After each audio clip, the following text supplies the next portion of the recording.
tuning in to the online broadcast network, AFTERBUZZ TV.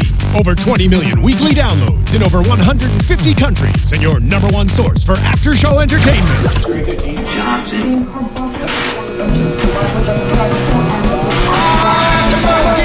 AFTERBUZZ TV, the destination for TV superfans. Producing aftershows for over 300 of your favorite TV shows. Interviewing celebrities and showrunners. And bringing you behind-the-scenes exclusives. All thanks to E! Entertainment's Maria Menounos, producer Kevin Undergaro, and internet leader Akamai.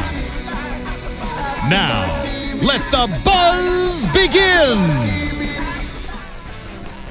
Hello, everyone, and welcome to a Raw After Show right here on AFTERBUZZ TV. You may notice the panel is a little light tonight. Just myself, Cathy, Kelley, and Ty Matthews, Dancing Queen. Hi. Hi. We're rocking out to some Chicago. Yeah. Given that we were trying to think of Chicago songs, and what better than a song by Chicago? We didn't want to go the obvious route, so we decided to go with the band Chicago. Well, we were thinking of famous people from Chicago whose name starts with C, and the only person we could come up with, of course, is myself. Right. So. Right. Yeah. Yeah. That's about right. Okay. I can't think of anything Glad else. we're on the same page. Yeah. So, how'd you like tonight's show? The song. It was a show. Yeah. It was good. It was good. Well, there's some good moments.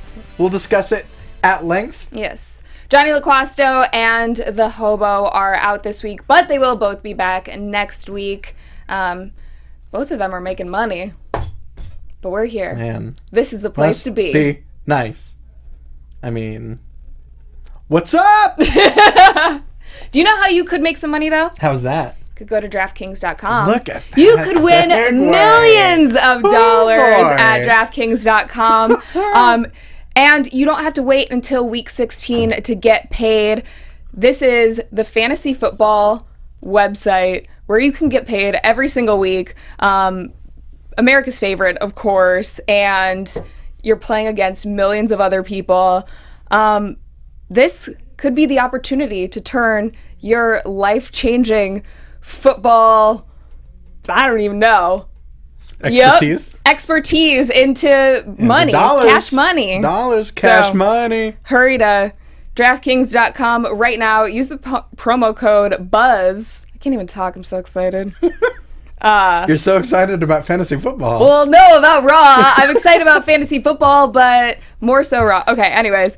Use BUZZ for free entry now at DraftKings.com. That's DraftKings.com, and start your fantasy football league today.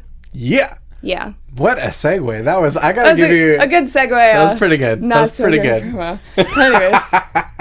Speaking of great promos, though, we kick off with Dean Ambrose. We are in coming. Chicago. Oh my! I miss Johnny. Coming from the All-State Arena in Chicago tonight, y'all. Yes, which was mentioned many, many times. So many times. So, oh wait, did we see Corporate Kane on the phone first? We saw Corporate Kane. Okay, so Corporate Kane on the phone. What is going on? Corporate Kane on the phone with Stephanie and Triple H. They are running late, and they call this a day from hell. Then they ask Kane to be professional, especially when it comes to Rollins, because they are not going to make it in time for Raw. Well, I think, did they say they weren't going to make the show at all? Because I think they said, at first they thought that they were going to make it. We'll be there when we can. Yeah. We're leaving you in charge. Can we trust you to be professional? Mm-hmm. And of course, Corporate Kane, our world's greatest director of operations, is of course. He's a consummate professional. Yeah. Well, Kane tells the stage manager to prepare for a lumberjack match. The second he hangs up the phone. It is going to be him versus Rollins in the main event. Mm-hmm. And it seemed amiss from the get-go that he booked himself, but that Corporate Kane booked himself against Seth Rollins. Yeah. It was a little bit fishy, but we will get to that. I like lumberjack matches because they're always one of the opportunities to see people that we never see on TV. That's true. Like Jack Swagger. We were so excited to see Jack Swagger be a person. I know. It was exciting. after this segment, Ambrose gets on the mic. He says the authority is running late, but he's not going to bore people with talking because actions speak louder than words, and he's an actions guy. He's looking for a fight. Randy Orton's music hits. Says he's from St. Louis, but loves him some Chicago. It's his second home. And he gets to sleep in his own bed tonight. He's going to drive 4 to 5 hours back to St. Louis. Yeah, that's nothing. He said that while they were fighting the Wyatts, or he was fighting the Wyatts while Ambrose was on tour in Saudi Arabia. Cool that they went there. I think that's the first time in ever. Very, very cool. You might be right.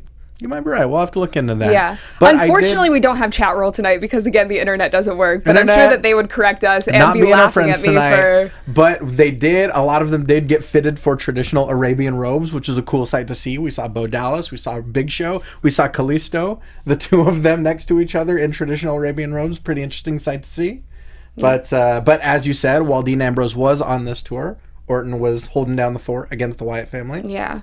And Randy found out that their Hell in a Cell match will be Ambrose and Randy Orton versus Harper and Strowman. The Sausage King of Chicago. What better night than tonight to announce for it in an Chicago. A. Roman reference? Yeah. And later on tonight, we will see Roman Reigns one-on-one with the Sausage King of Chicago. Yeah. It's good stuff. We got a Mr. packed Osmeedy? card. Randy Orton tells Ambrose to follow his lead. I'm sure. Because he has more experience, of course. When what was the reference? He said, "When you were still a baby wanting to be on Raw, I was." He was. I mean, what did he say? It wasn't even really much of a reference. It was just. There were voices in his head. That's what it was. I was hearing voices when you just wanted to be a superstar. When you had pink hair and you were on, I don't know, Velocity or Jacked or whatever it was that they were having developmental people on. Yeah. He was hearing voices, kicking people in their heads. And Dean Ambrose replies that he's not good at following orders. Nope. So and they get to the stalemate where they're both like, yeah, well, I'm not good at following orders. Yeah, well, I'm not good at playing with others. Yeah, well, you're not either. Yeah, well, I know you're not either. Yeah, and we're going to team together. Right, someone hit someone's music right now. Of course. And of course. The New Day. To save the day. Segment. So good. So good. This is how every show needs to start. Just New Day coming out. They ask if those guys are seriously worried about the Wyatts because they took out Ziggler. They took out the Dudley Boys. They took out John Cena. All in one night. And Orton and Ambrose should actually be worried about the New Day. They should be worried about them because, and New Day gave them a little history lesson. They said the Shield never did that. Legacy never did that. Evolution never did that. Orton, they call Orton a groupie because of how many stables he's been in. That was actually great. They mentioned Evolution. They mentioned Legacy. They mentioned the Authority. So good. They said he's a groupie. Ha! Got him! And then they say that Ambrose and Randy Orton should take a page out of Derrick Rose's book, Chicago Basketball Superstar. Sit on the bench. Sit on the bench. So much heat. It was just, New Day just snapping on everyone after a Raw, and I was so sad that I wasn't here last week when the New Day were just standing tall over everyone, just wrecking everyone's day. I feel like this is going to be a group that's remembered. I think so. I think so, definitely. I think last week was that turning point that they needed to kind of hit, where, you know, we know that they're funny, we know that they're entertaining, we know that they're the best part of the show right now. But now they look really strong. But now they're a credible threat. Yeah. Now they can actually wreck people. What team would you equate them to of years past? Oh, man. I would maybe compare them to maybe ECW era Dudley Boys, actually. Okay. You know, ECW era Dudleys, they were really funny and they were really entertaining, but they could really, really get serious and really just wreck people in the ring. They could still go at it. Yeah. Still around. Making a comeback. Absolutely. Kane comes on the Megatron and reminds... The Megatron? The TV... What is it called? The Titantron. Titantron. It's a Transformer now. Okay. Well, it's large. That's how they get it from city It is to large. city so quick, is it's a transformer. Roll out. What if O'Neal was on the Titustron? Saving it with a pun? God. Not working, Kelley. Damn it, Cathy. Just trying to say I can't even be mad at that one. You're trying so hard. That one was so bad. I admit that. So Okay. hard. Anyways, Kane reminds them who's in charge, and he says, "If you play with fire, you get burned." That was my evil The Kane Cathy impression. version of Kane is my favorite. But then I love that Corporate Kane has this thing now where he says, it's a fire safety poster, but it still applies to this scenario. Exactly. And then he announces that they should get a ref because they are going to face each other Tag right team now. match, playa. Tag team match. So we start off. The New Day song is still playing. Mark said that's what he was going to do the entire show. I'm okay with it. I'm Yeah. super down with it. Until New Day is is not being discussed, the song will play. We're gonna talk about this match for a long time, guys. First match. We get Randy Orton and Dean Ambrose versus Big E and Kofi Kingston. I was going to say Tag that. team match. I was going to say that. Mm-hmm. I need poison cupcakes. Do it. Beat you to it. Anyways, this is a 2 commercial break match. It got a lot of time. Absolutely. Yeah.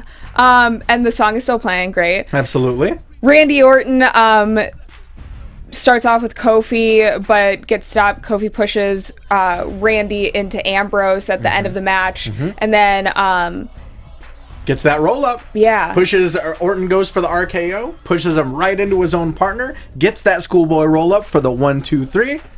It's good stuff. What do you think of this match? It was good. It Yeah. was solid. Yeah. I mean, it's as much as I can, like a Randy Orton match, I think.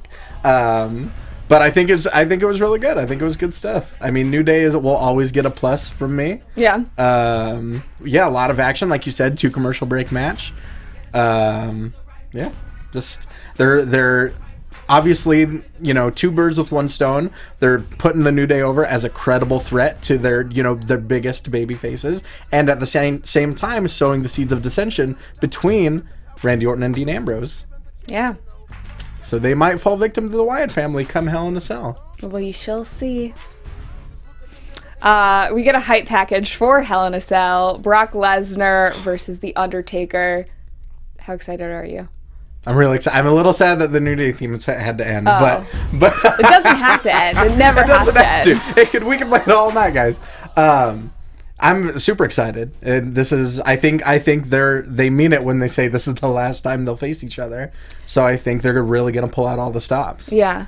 Do you think that they've been properly hyping it, since we can't obviously have both of them on every single Raw? Oh, absolutely. Yeah, they've been, showing video packages like crazy, and they really don't do much better than they do video packages. So, yeah, I think it's as hyped as it can get. Mojo Rawley level of a hype. But yeah, I'm really excited for it. I think Hell in a Cell is the perfect venue for a blow-off like this. I learned a fun fact tonight. What'd you learn? That Ty Matthews has never been to a WWE pay-per-view. Ridiculous is What? that?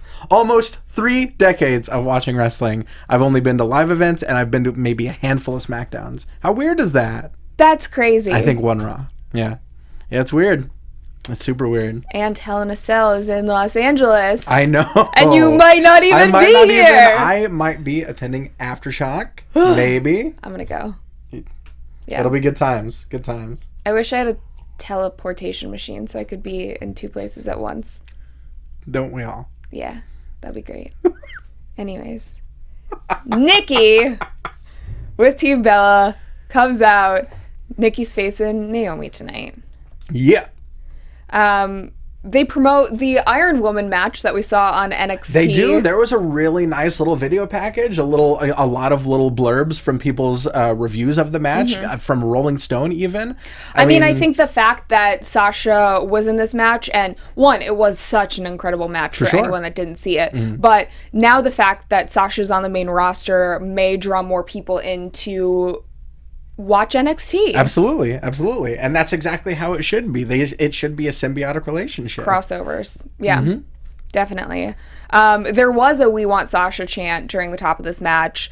Absolutely. Then Brie even gets on the mic during the match and starts chanting "We Want Sasha" as a distraction. Sasha comes over, knocks her off the commentary table. Naomi's distracted, and Nikki capitalizes for the win. What do you think? I loved it. See, I'm a little bit torn. I'm a little bit torn because I want to see them all just break off and be their own wrestlers. As much as I loved the gang warfare days of '97, I feel like they all need to strike out on their own and be their own wrestlers. And so I'm happy about that on the one side. On the other hand, I just can't get over that it's another jealousy angle. Just like, I don't want... And this match definitely proved that Naomi shouldn't be slept on. She's still, like, one of the best wrestlers that they have at this point. Yeah. And I think people really are overlooking her. I mean, and it's great that people are realizing how good Sasha is, but I hope that it's not at the expense of Naomi. And I think this match, not only that, but this match had a lot of really, really crazy bumps being taken. I mean, Naomi's dive being caught. Brie Bella bumped straight to the floor off the table without touching anything on the way down. That was actually really I don't impressive. I don't think that really got as much credit as it deserved. And so, like I said, it's bittersweet. I'm kind of, cautiously optimistic about it. As much as I hate jealousy being the standby emotion, if it gets Sasha to a point where she can be on her own and be the boss, like we know that she can, then maybe it's means to an end. Yeah. I'm trying to think of when guys have had jealousy storylines, because it is something that I think we've seen in wrestling before, not just in the women's division. Oh, I'm sure. I feel like we've seen it a lot more in the women's division than in the men's, but I'm sure that's happened before. I mean, just look at a lot of the storylines that Triple H has been involved with has been him being jealous of people potentially like usurping his throne and taking his spot. I mean, that whole, if you haven't seen Wrestling Isn't Wrestling by Max Landis. I was going to say Triple H and Shawn Michaels. His entire... jealous of Shawn Michaels his entire career. The whole kayfabe backstory has been, there's just been this narrative through line of jealousy, and it's really beautifully told. If you guys haven't seen that, watch that. It's awesome. So I just rewatched it a couple days ago. I've seen it like 5 times. Amazing. Yeah. So good. And then there's also the other Divas storyline of Paige now potentially being jealous of Natty, which we'll talk about later. Sure. So, just clean fighting. Yeah. That's what we want. Yeah, exactly. Byron does a Man on the Street, Byron Saxton, and he's asking people who the most unconventional diva or superstar is. Mm-hmm. And pretty much unanimously, we hear Paige. Right. I'm sure other people said other things. Little Dean Ambrose is here and there, but... Backstage, he's joined by Paige. Mm-hmm. And she's happy that she finally gets some recognition because she didn't in the entire Divas Revolution. I think she did. Yeah, she did. But at the end of this, she grabs a payday out of Saxton's pocket. My favorite candy bar. Is it? I love paydays. Absolutely love paydays. When I was a kid, I used to go with my dad to the driving range. He would hit golf balls. I would always get a Sprite and a payday, and it was the best. Where did your love for Tic Tacs come in? That was fairly recently. That was only in the last maybe, 5-6 years, something like that. Fun fact, Ty Matthews just eats packs of Tic Tacs. Just white Tic Tacs all the time, man. Just like having... Your breath must smell great. Like fresh breath, Seriously. And then I also found out that you have a similar fixation with the orange Tic Tacs. Tic Tacs, I do. I like them. But I'm not a pack-a-day kind of person. Pack-a-day? I'm doing okay. I'm doing a little bit better. Yeah. Do you have the patch? Sour Patch? God damn it. Anyways. Paige ends up grabbing the payday out of Saxton's pocket and just a weird kisses it and then says victory never tasted so sweet. It's a weird product placement, guys. Chocolate. I'm all about it. It works. But it's not chocolate. Oh, it's not chocolate. Nope. What is it? It's peanuts and caramel. Never had a payday before. It's roast. It's really good. It's dry roasted peanuts and caramel. Okay. It's really, really good. Yeah. Maybe I'll try that. It's good. I like your pizza necklace, by the way. Thank you. Just admiring that. That's awesome. I've been hungry all goddamn night, guys. Are you trying to eat my necklace? Ever since that $4 Wendy's commercial, that deal that they got going on. It's like you said, they're just giving food away. The advertising. This isn't even an ad right now. I'm just super hungry, like legit, guys. Seriously. Could have brought you something. Anyways. Cena is in the ring, and he talks about how he's getting a little nostalgic because his first match ever with WWE was at the Allstate Arena in Chicago, where they are tonight. Talks about some other accomplishments that he's had in Chicago, and isn't gonna mention the glaring examples that come to everyone's mind first. But he says what makes the building special are the people that fill the arena, pandering to the fans. Oh, so many anime hearts. And he says that the U.S. Open Challenge starts now. He faces Dolph Ziggler. Yeah. Oh, it happened just like that. Heel face And Ziggler. Part of me was wondering, like, did someone else maybe attack him this week? Like, new people are just gonna keep bringing out his body every week. But we finally get the match. We finally get John Cena versus Dolph Ziggler 1-on-1. It's good stuff. Yeah. It's a good match. We have to talk about where his storyline is going with the girls, though, at some point, because that's just, I don't even know. Who, Dolph? Yeah. He's kind of been phased out, hasn't he? Yeah, he has, but it's weird. It's not... Like, he's not, like, they just kind of, like... they skipped a couple pages in the book. That's exactly right. Doesn't make sense. I think the weirdest thing is that WWE.com reported on Rusev and Lana's engagement. Right. So it just totally broke everything that story was. Well, and now they're kind of writing it in now, and I think they actually might have been a good idea. Yeah, but I just wish that there was a storyline that made sense that got to them, because they said that they've been engaged for over a month now, so you would think that if they were gonna use this eventually, they should know how to figure it out in the storyline. And yeah. Anyways, we'll get to that. We're just going to pretend all that stuff never happened. Cena versus Dolph Ziggler. There's actually a proposal during this match. Guys. I thought that it was fake. I wasn't sure, but apparently it was real. Okay. So if you thought it was a work, what did you think was going to happen? I thought that they were going to tie it into the Total Divas storyline, and Nikki was going to have her ex-boyfriend and her current boyfriend fight about proposals, because on Total Divas, Ziggler said that he can give Nikki a husband and can give her kids. Oh my. Yes. See, I don't watch Total Divas, so I'm not familiar with all of this. So in your mind, the proposal would have happened on Raw. Nothing else would have happened on Raw, but it would have been used for Total Divas. I don't know.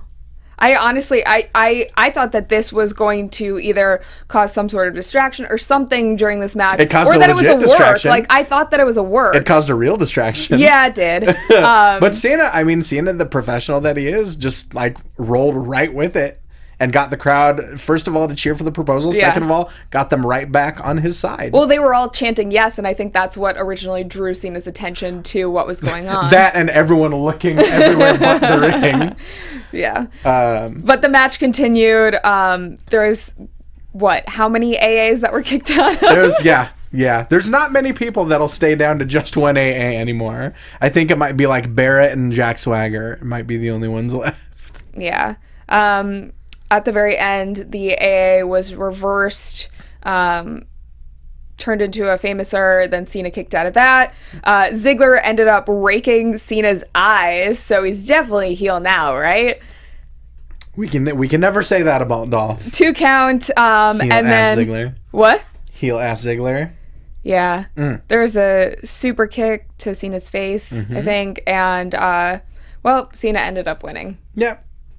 Little Cena wins. Yeah. Once again, Watch Wrestling Isn't Wrestling. Some good Little Cena wins moments in there. Exactly. I love that version of his theme song. So great. But it's good. The US Open was a great match. The US Open Challenge continues to provide us with solid in-ring talent. And do we think that Ziggler is going to be on his own for a while? He doesn't have to have... As in without like a girl? Yeah. Probably. I think they're kind of retconning him out of that whole Rusev Lana summer love triangle. Yeah. Unless, I mean, who knows? Unless Summer ends up with Dolph and they both turn face or heel, or who knows? My head's spinning just thinking about it. Yeah. There are so many ways that this story could go. I don't know. I just think Rusev needs to be a face already, guys. He does. After this, Triple H checks in with Kane again. Steph is yelling at the flight attendant during this entire phone call. And Corporate Kane is just smug. Yep. Just a whole cloud of smug. Mm-hmm. Yeah. I'm trying to think what segment this was. They used a lot of minutes. Yeah. Okay, yeah, I must have missed the segment because I'm getting this confused with the other segment that we'll get to later on. Well, there are like 6 of these, so. Yeah. Anyways. And it's really, I mean, like, there's only so much entertainment you can get out of just watching someone talk on speakerphone backstage, so it's just having poor signal. Having a blast. Cutting out, yeah. Having a blast, yeah. Sorry, what? Can you hear me? Hello? They probably shot a bunch of options and went, screw it, let's just put them all in Let's this just show all of them. Yeah. Show all of them. Let's just shoot 20 minutes of us going, can you hear me? And we'll show all of them. It should have been a Verizon ad. That's Can you hear me now? A timely reference. Yeah. Dudley Boys versus The Ascension. What other timely reference were we talking about tonight? What? We were talking about someone said something on commentary. We were like, that was a timely reference. I don't even know. It was a Raw when it's 3 hours and it all just kind of blends together. Yeah. The middle portion is like one just chunk of TV that happened that I don't remember. Join us next week for the Superstars AfterBuzz, guys. It'll be much easier. So, Dudley Boys versus The Ascension. Just a blink and you miss it match. Yeah. Not even any Stardust at ringside with the Ascension. I tweeted that this was essentially a squash. Yeah, I know you did. I was not impressed. Uh-huh. Dudley Boys won. Moving on. Are you excited that they're back? I am. Okay. I am, absolutely. The moment that they came back, I lost my mind. Yeah. And the fact that they can still go, I mean, like, they haven't aged a bit. Haven't missed a step. It's like this, you might as well just connect, like, 2005 Raw to 2015 Raw, and it's like nothing ever changed. Yeah. But it's good. It's good stuff. 3D is still my absolute favorite double team finisher. It looked as good as it always did tonight. Do you wish there were more tables? Not necessarily. I think they're doing just fine without them. I think it's gonna make it even more special when there is tables. Yeah. I still think that they're probably gonna turn the tag title match into a tables match at Hell in a Cell, but we'll see. Okay. So, who knows? After this match, we have Sheamus and Bad News Barrett versus The King of Bad News, according to his dope new shirt. Yeah. Neville and Cesaro. This is also a pretty quick match. Yeah, it was. It was quick, but it was hard hitting, and a lot of really good. Cesaro and Neville were using kind of like the Enzo and Cass version of teamwork, where it's just the big guy just throwing the little guy around. Where there's like an assisted Phoenix Splash and then an assisted dive, where just Cesaro's just chucking Neville around. Yeah, and it's awesome. That's exactly how it needs to be. When you've got someone as dynamic and as quick and as agile as Neville and someone as gigantic and freakishly strong as Cesaro, those are the kinds of things you need to do. That would be a similar pairing to when Cesaro was with Kid. But Kid isn't quite as high of a flyer. He's not as high of a flyer, and he isn't quite as sort of, I don't know. I mean, I guess he's similar in size. I always think of him as bigger, but maybe that's just because he's not as much of a flyer. But he's, Kid's more about the grappling, and he's more about the strikes and things like that. So we're not going to see any assisted Phoenix splashes from the BTE. Yeah. Sheamus and Bad News Barrett end up winning this match. When do you think that Sheamus will cash in? I have no clue. Honestly, every other Money in the Bank holder I've kind of been able to tell, but with this, I've got to say it's kind of unpredictable. And I don't know if that's just because they haven't set up a storyline yet. They really haven't, and it's like there have been a couple times where I thought that some of the false cash-ins I really, really bought. But I don't know. I still think that it's not nearly as exciting when the Money in the Bank holder is a former champion. It's just not nearly as exciting. But Who knows? I don't know. I mean, there is something to be said for the fact that it is unpredictable, you know? In 2015 WWE, so many things are, you know, you're able to call them from the get-go. Or the dirt sheets announce them. Or there's that. Or there's also that. But I mean, I guess there is something to be said for really not knowing where they're going to go with it. Yeah. So who knows? It could be somewhere fresh, could be somewhere exciting. Definitely. We'll see. Something that is exciting. We get an up, up, down, down promo. Yes. Yeah. Your favorite show on the internet? Absolutely. It's really good. That's Carlo Cannon and I. There we go. Got some more New Day. We got any excuse we can find to get that song in there. Carlo Cannon and I just the other night just like binge watched Up, Up, Down, Down. Just had BFF time and just watched Up, Up, Down, Down. Did you play any of the games that they Tong played? Po. We played a lot of Ultra Street Fighter 4, and he whooped my ass so many times. You got another challenger here, Ty. I'll take you on. I'm getting there. I'm getting a little bit of practice under my belt. But Carlo is just relentless. Yeah. He is just. But once I started picking DJ and just started spamming that strong kick, I got there. Got a little bit even. We played some Mortal Kombat. Just whooped my ass again. Carlo's a gamer. I didn't give him much credit, but he's a gamer. Yeah. But I whooped him up in Mario Party 9. Yep. Yep. Not 4 or 5, 9. You're aging yourself. I whooped him on Mario Party 9. Yeah. Mm-hmm. After this, what was the promo for? What was the Up, Up, Down, Down promo for? Was that another Payday thing? I don't think so. I think he it was just released a new shirt. I think it was a commercial. And they're still doing a Madden tournament. And that's right. That's where Jack Swagger showed up. And I was like, hey, where's Jack Swagger been? Oklahoma. Is that Oklahoma? Yeah, yes. Oklahoma. So good. Watch Up, Up, Down, Down, guys. Reigns on the mic. Yeah. In the ring. He says, at Hell in a Cell, he is gonna rip Bray Wyatt apart. Boring chant.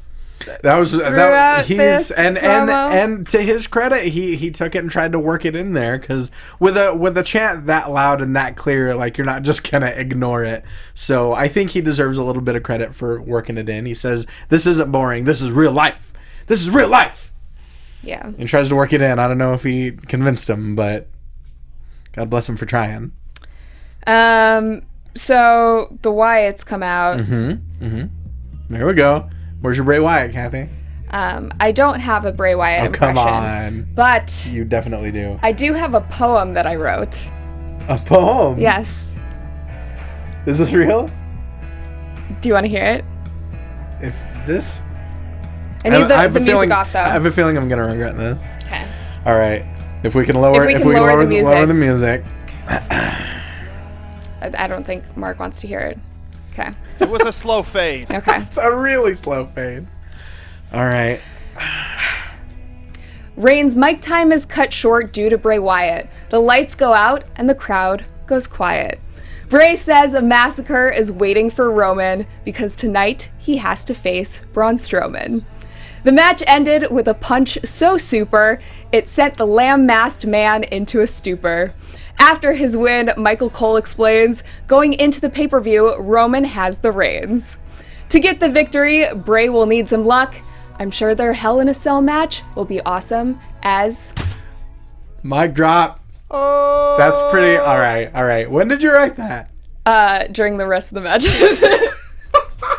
I was wondering. I was like, man, Cathy's really interested in her phone. Yeah. All right, I gotta give you props for that. That was pretty incredible. So that was how Raw was tonight. Writing poems. That's phenomenal. Yeah. That's. Thanks. I'm a poet, and I know it. And you didn't even realize it. Oh. Shout out to my buddy Chris Jackson. So I guess that explains what happened, right?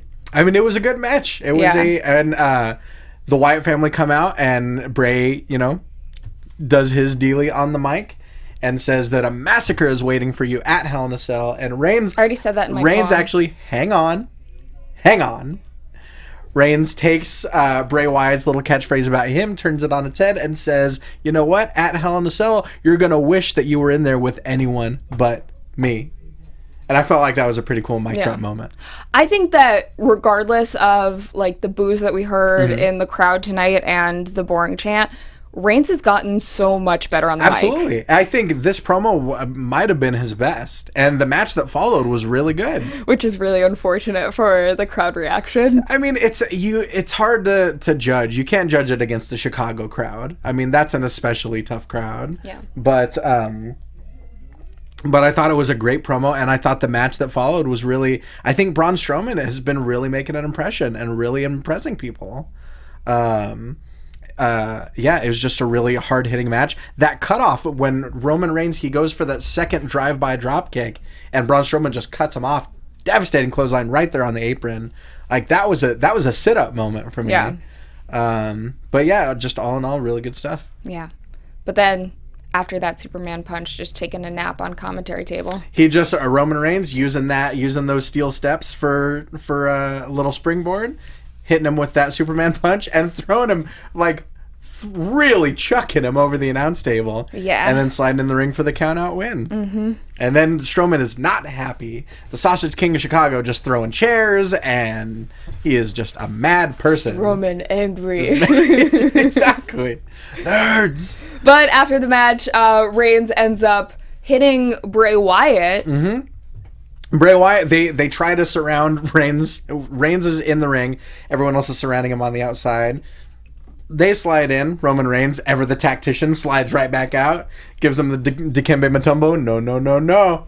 This seemed like the setup for what should have happened the Raw right before Hell in a Cell for these guys. Right, exactly. This was what would have happened on a go-home show. Mm-hmm. So I'm curious to see where they go next week. What they're going to do on SmackDown, what they're going to do. Right, but like you said, Bray Wyatt gets down on his knees, follow the buzzards, and just gives Reigns the opportunity right there.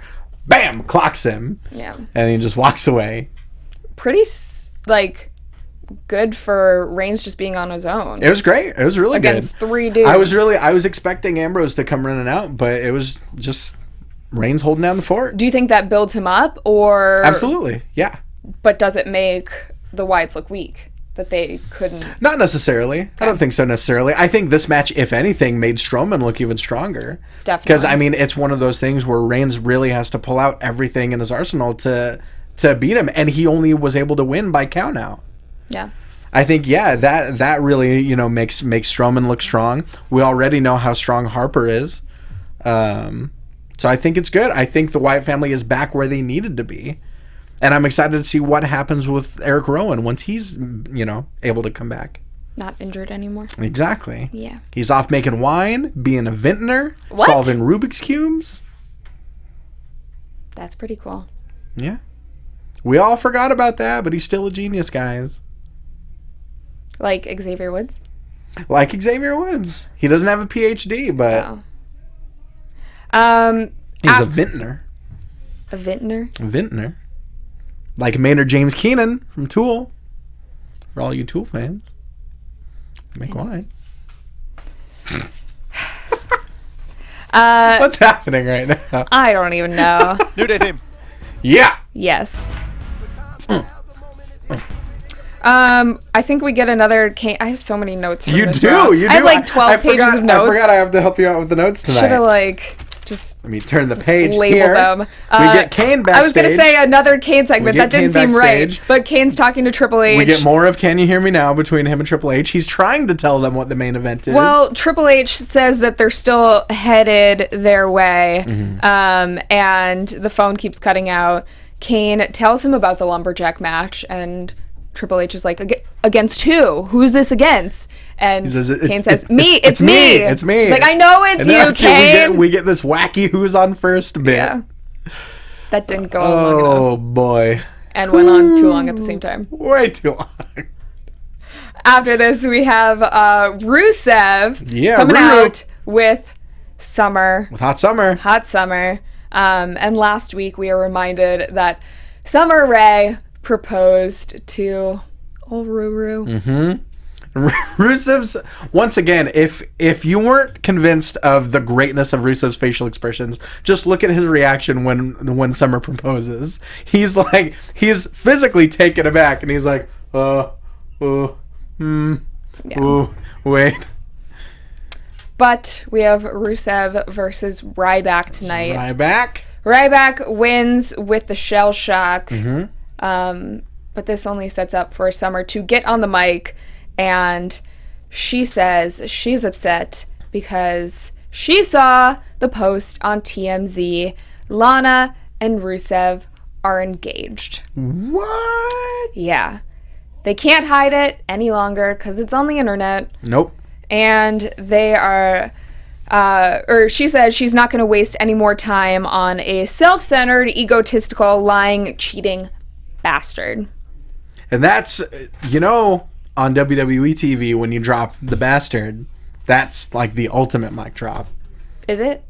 In the WWE universe, absolutely. A woman calling a man a bastard, a man calling a man a bastard, or a man calling a man a bitch. Like, those are like the three, like, what? Because that's about as much as they can push it. Yeah. But And then she slapped him. And she did a nice little bait and switch. She goes, I finally know what kind of guy you really are. And then she just goes off on him.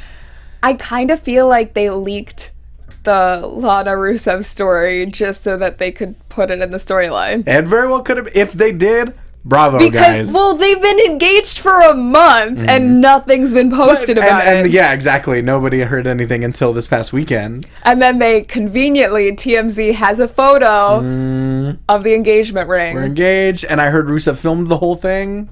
Aww. Right? Isn't that adorable? Yeah. It was like in their pool or something. Yeah, that's what I heard. In Nashville, Tennessee. That's what you heard? Yeah. Oh, it's what I read. You read? Yeah. TMZ? Yeah. The story? The dirt sheets, brother. Yeah. Good brother. TMZ is dirt sheet?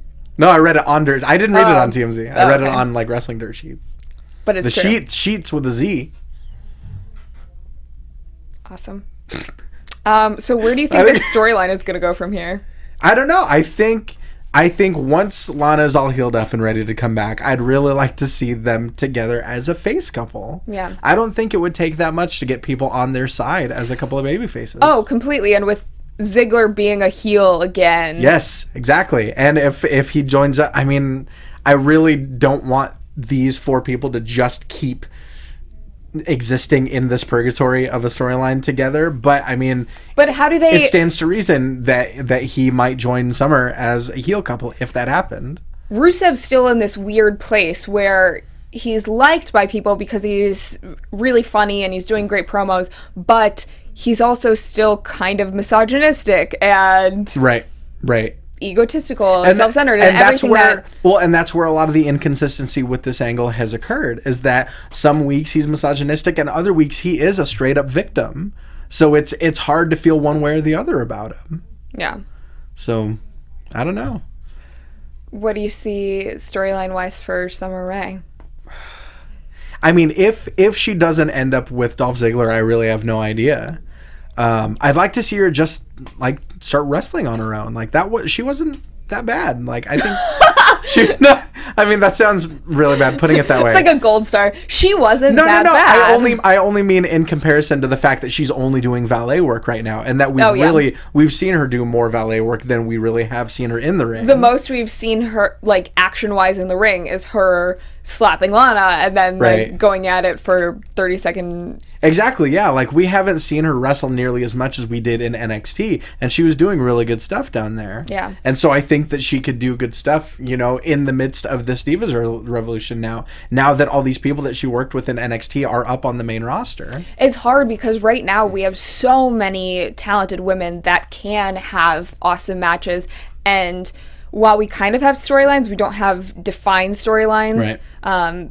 There's, Paige and Natty, and then everyone else is just kind of a cluster F. Right, and we need different storylines, and we need different motivations, and we need different interactions. I hate bringing up NXT every week, but I'm going to. Absolutely. Because they have multiple developed storylines with different women, and it's not all centered. Actually, I don't think any of them right now are because of jealousy. Right. And and you're exactly right. I mean, we've got, just on Raw, we've got 3 hours of content to fill every single week. We can throw more girls in there and more varied stories in there. And that's fine having friendships and alliances, but you don't need to rely solely on the team aspect. Right, exactly. And I think once we get out of this whole like meta, like, all right, we get it, the Divas Revolution is happening, but we're also in this kind of meta situation where everyone needs to acknowledge the Divas Revolution, and everyone needs to say, I started the Divas Revolution, and you're a part of the Divas Revolution, and you're not a part of the Divas Revolution. And it's like, all right, let's just hang on. Whoa. Impossible. But like, we need to just let it happen and stop talking about it. You know, that it doesn't have to be the story. It could just be what's happening. Yeah. But yeah, we just need more varied motivations and more varied stories. Definitely. So once we get there, you know, who knows? But yeah, I have no clue where she might end up. I don't know. Maybe just still valeting someone else. I mean, and that very well could be the case. And if that's the case, that's not. I mean, there's worse things that could happen, because she's really good at that too. Mm-hmm. She has so much heat. Absolutely. Hot summer. Hot summer. Hot obedience. Not so obedient anymore. No. I'm interested to see where this goes. This Sure. is actually one of the first times that I'm really invested with Summer's storyline on the main roster. Right. And they're intertwining reality and kayfabe in a really interesting way. Mm-hmm. Yeah. I feel like you're thinking of a pun. I don't know. No, I was just thinking about how usually when we see the reality crossover, it has something to do with Total Divas. And since Lana and Rusev aren't a part of that, or they are but very, very minimally, where we see them in the background of situations, why this is happening in this way. Right. And I think, and it doesn't have to. It doesn't have to involve Total Divas. It could just be, this thing is happening in real life. Let's write it into a storyline, and then not involve this weird reality show thing we have going on over here. I mean, I think it was going to get out at some point, and it's hard to, especially when you're engaged to someone, keep the kayfabe of like when you're leaving an arena and getting into separate cars to go to the same hotel. Exactly. And yeah. Taking off your ring, potentially losing it. Yeah, right? Yeah. Although I'm sure a lot of people go through that. So, anyways. Next match, we have Kevin Owens versus Kalisto. Yeah. Kevin Owens gets the win. Right. And this match, it's, for as good as these two men are, this match I don't think lived up to, I don't think this match lived up to how good they both are. Mm-hmm. Because I think... Well, it was short, too. It was short. It was, I mean, this night was filled with short matches.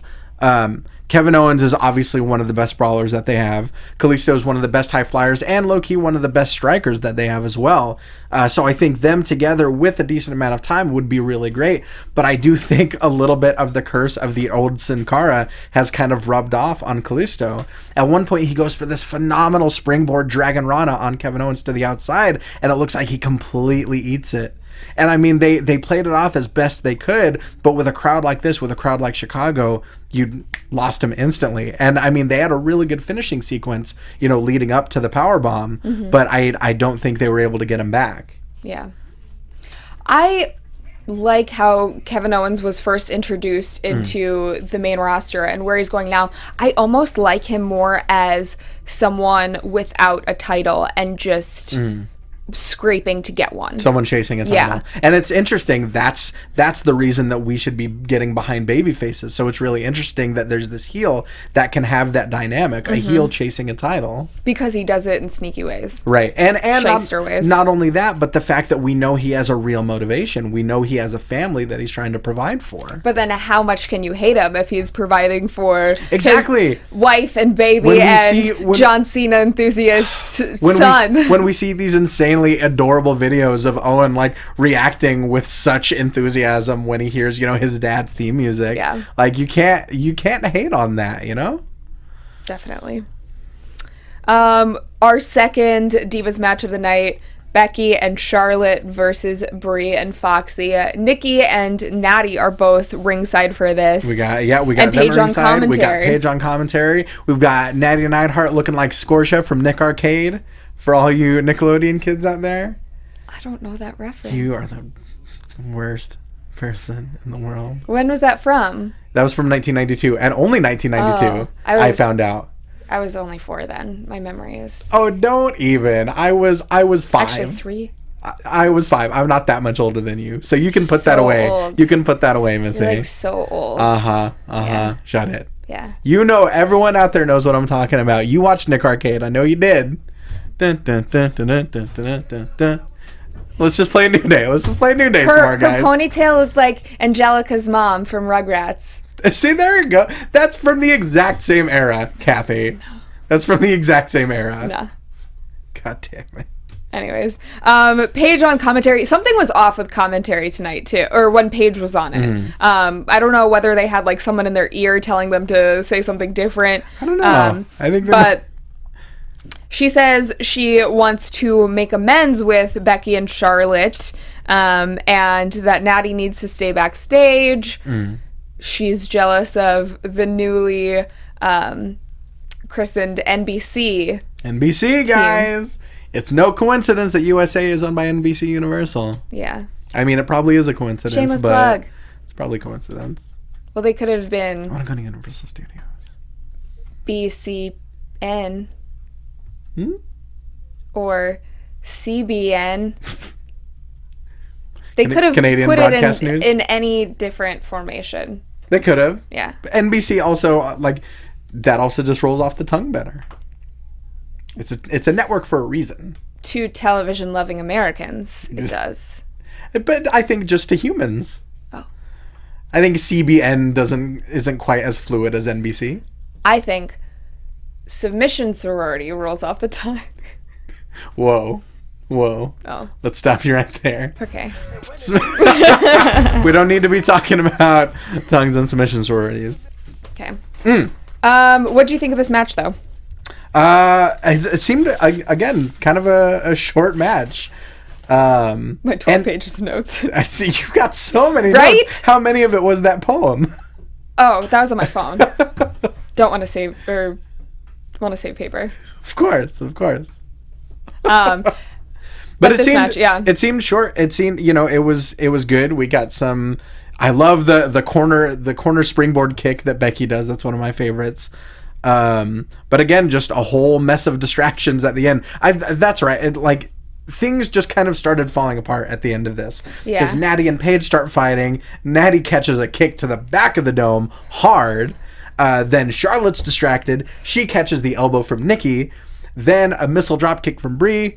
Brie ends up pinning And Charlotte. that's it. After the elbow and the missile drop kick. Charlotte's been pinned a lot in recent weeks. It's almost like the Divas title has become the Intercontinental title.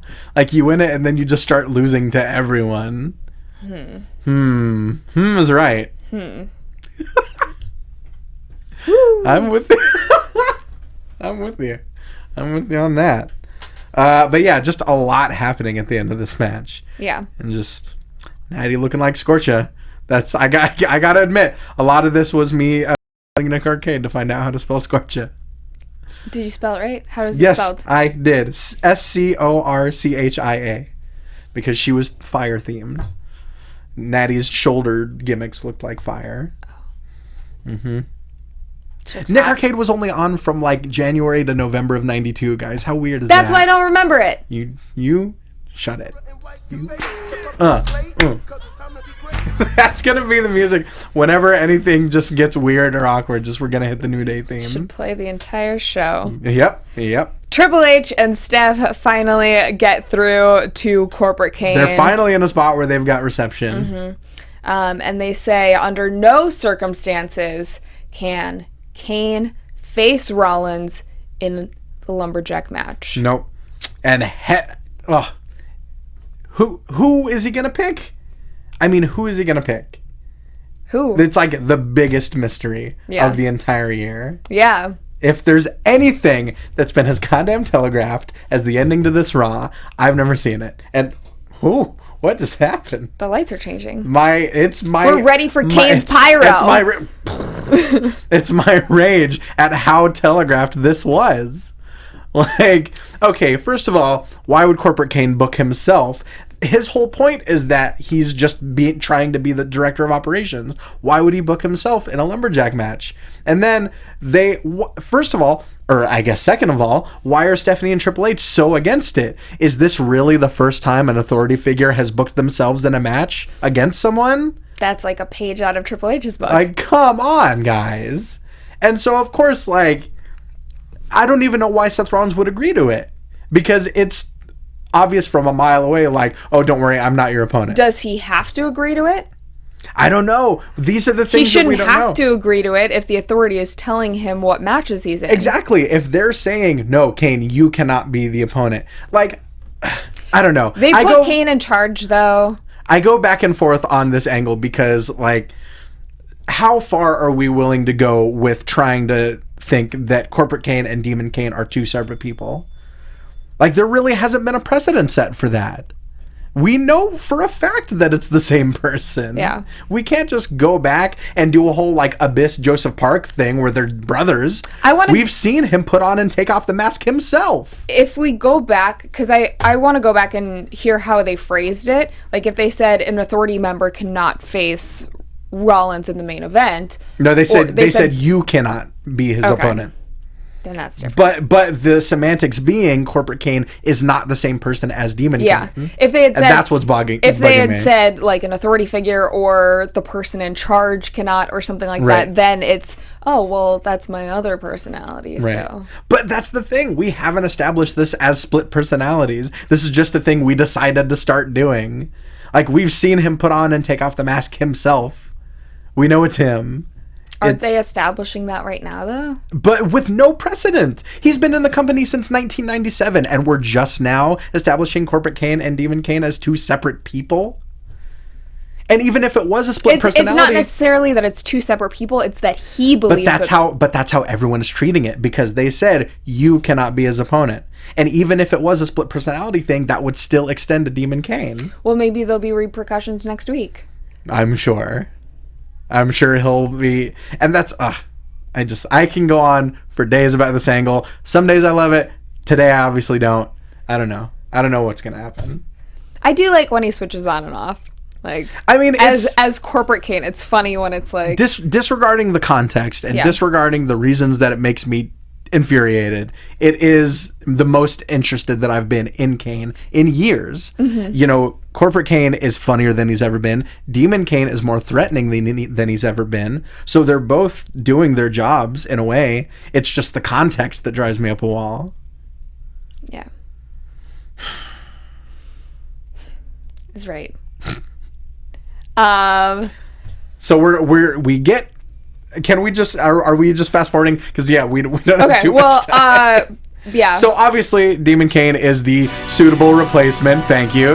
We've got a lumberjack match going. Oh, we've got green and blue lights Backstage, going. Rollins even says to Big Show that he's worried about tonight. Kane says not to worry because I'm not in the match. This is amazing. At 8 p.m., the match starts. The match starts at 8, guys. So we have the lumberjack match. Rollins and Demon Kane. Seth tries to escape early on, but Cesaro throws him back in the ring. And then we actually missed a couple minutes. At one point, the Big Show knocks Kane out cold, and that I was actually pretty surprised at that. But he hits the WMD on Demon Kane, knocks him out. They roll him in. Seth gets a close 2 count. Everybody is in the ring towards the end of the match. We miss a little bit when we come back. Everyone's in the ring. The match is still going on, though. Yeah. Everyone's in the ring. Everyone's, Xavier Woods gets a choke slam, and I think Stardust gets a choke slam. And you get a choke slam. Like and you get a choke slam. Exactly. Look under your seats, guys. You'll get a choke slam. Kane tombstones Rollins. Mm-hmm. The match is still going on, even though a cool little finish, too. Yeah. A cool little finish. Gets the win. Yeah, he goes... Rollins goes for the pedigree. Kane back body drops him. Rollins lands perfectly on his feet. Runs right into a tombstone for the win. Yeah. Solid ending to Raw. It was good. Yeah. There were more highlights to this Raw than I had remembered. So the middle's a little bit blurry for me. It's a little bit blurry because I was ready. You were lost in a poetic haze. Anyways. Thank you, guys. But that was Raw, guys. That was Raw from Chicago. Thanks for tuning in, and we are getting the You Must Wrap right now. We're getting the Wrap It Up box. Wrap it up, B. But thank you guys for watching. Johnny and Hobo will be back next week with us. But until then, continue the conversation. Absolutely. Where can they find you? You Ty can Matthews? find me on Twitter, on Instagram, at Ty Matthews PMA. You can find my writing on Smosh in Alternative Press Magazine and Outburn Magazine. Go read some. Go read some, guys. Magazines are dying out, so read them. You can find me on Twitter at Catherine Kelley and on Instagram at Cathy Kelley. You can find all of us here on Twitter and Instagram at AFTERBUZZ TV. And you can watch Championship Wrestling from Hollywood every Saturday afternoon now at 4 p.m. on KDOC, on U2 America, on Patreon, if you're nasty. It's good stuff. Yeah. I got to interact with Carlo a little bit on the most recent episode. Aww. Mm-hmm. And Mark, where can they find you? You can find me on Twitter at SoapboxMark. You can find the Gimmick Podcast at the Gimmick Podcast, and make sure to watch the NXT Takeover Respect After Show, which is live on the AfterBuzz TV channel. Where I was having a bad day and now everyone hates us. Yup. Anyways, we will see you guys next Monday. Bye. From executive producers Maria Menounos, Kevin Undergaro, Phil Svitek, and the entire AfterBuzz TV staff, we would like to thank you for listening to the AfterBuzz TV network.